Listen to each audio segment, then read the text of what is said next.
And we are here. Welcome into Tiger Den Sports. Today is LSU pregame video. Just previewing what's going on with LSU in the College World Series. They play Wake Forest today. Now, before I get into the keys of the game and what Ty Floyd has to do to give LSU a chance, I want to let you know that if you're looking to listen to the LSU game and interact and have some fun during the game, come join me on Tiger Den Sports.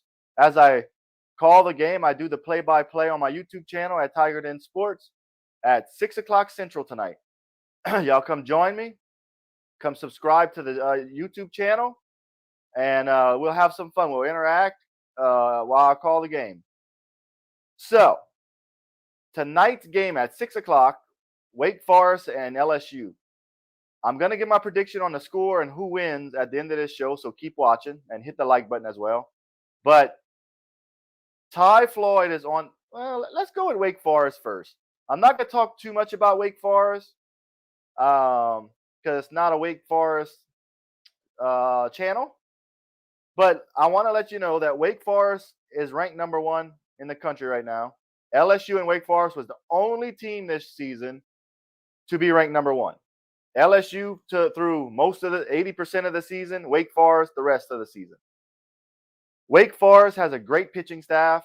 Their pitching ERA combined with all their pitchers is under 3. I think it's like 2.82 or 2.80, something like that. So they got a great pitching staff. They throwing out a lefty today versus LSU. I don't know his name. I don't keep up with Wake Forest, but I don't remember his name. But this lefty, he's a really good pitcher. He got a sub-3 ERA as well. I think it's like 2.73, something like that. So he's a really good pitcher. LSU struggled with lefties. I think LSU batted 300 against lefties this year. But with a lefty on the mound that throws off-speed pitches, curveballs, changeups, all this stuff, LSU tends to strike out against these pitchers a lot. And this pitcher for Wake Forest, he throws a lot of off-speed pitches. So LSU is going to have to work the count and get him out the game quick. But Wake Forest bullpen is really good too. So LSU needs to work the count, put the ball in play, and just hustle. Do what they can do on the base pass. So that's the one thing about Wake Forest pitching. Then Wake Forest hitting is they got 7 guys that's batting over 300. I think they got 130 home runs on the season. They're very disciplined at the plate. They're a great hitting ball club. Overall, they're a really solid team. So LSU got their hands full tonight.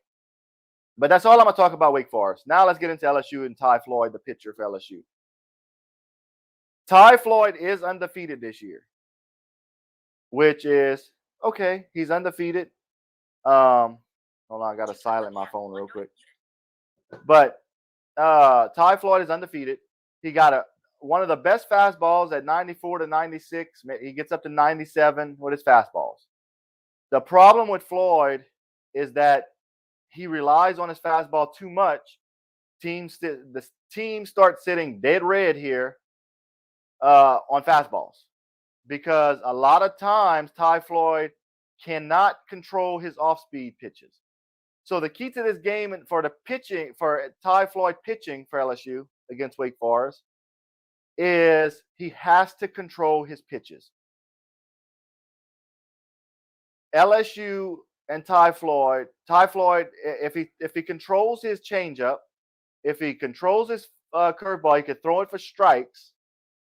LSU is going to be in great hands because then the fastball can work off of that, and the Wake Forest team won't be waiting for the fastball because the changeup curveballs they just don't know what's coming.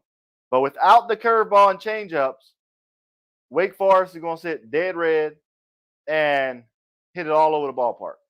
Now, the good thing is, if Floyd doesn't have his off-speed pitches and he has to throw fastballs, the one thing that might work in his favor is it's a big field out in Omaha. at Charles Schwab Field. I mean, it's a big outfield.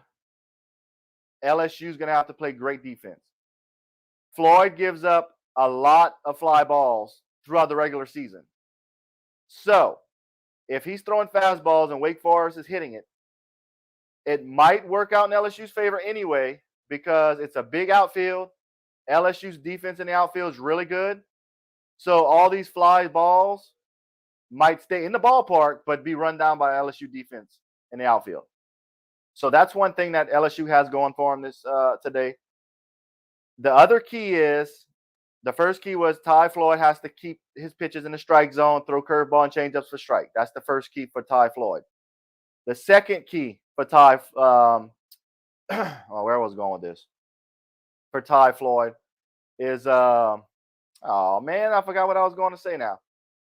But either way, Ty Floyd got to throw his pitches for strikes.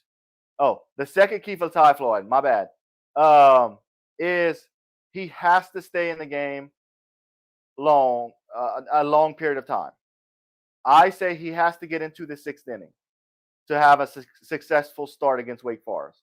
If Ty Floyd gets into the sixth inning, that means that Wake Forest is still not ahead, or it's a tie ball game, it's still low scoring, and LSU still got a shot in the ball game. If Ty Floyd can get into the sixth inning, have 7 or 8 strikeouts, and only give up 2 or 3 runs by the sixth inning, that's a successful start for Ty Floyd. 6 innings, 7 or 8 strikeouts, 2 or 3 runs. If he can do that, LSU should be winning this game at this point. The third key for Ty Floyd is limit his walks. He can't walk a lot of Wake Forest hitters, because if he walks too many batters, Wake Forest always puts the bat on the ball. So if he walks a guy on first, walks another one, there's first and second, and a Wake Forest batter comes up and hits a double, that's a run. So he needs to limit his walks. I don't think he can have more than 2 walks in this game. 7 or 8 strikeouts, 2 walks, only 2 or 3 runs. That would be a successful start for Ty Floyd. And for LSU hitting, the key for them is work the count. I know sometimes LSU likes to be aggressive and hunt fastballs early in the count, but this Wake Forest pitcher, this lefty, he throws 90 to 94. He's going to command his curveball, changeup, slider. LSU has to be patient. Don't swing at pitches off the plate. Make him work his count, get to a hitter's count, and when you get that pitch, don't miss it. Because it's going to take a lot for LSU to score off of this guy. LSU got great hitters, but we tend to strike out a lot when the pitchers have off-speed pitches working. So that's the key to this game for the hitting for LSU. Work the counts. Make sure you're swinging at good pitches, and try to go up the middle or opposite field. If you try to pull off, it's not going to be a good thing for the hitters. I believe the final score for LSU in today's game will be LSU 7, Wake Forest 4. That's my prediction for this game. So with that being said, this is it for the show. Y'all like and subscribe up to the channel on YouTube, and don't miss my live play-by-play for LSU versus Wake Forest at 6 o'clock Central tonight.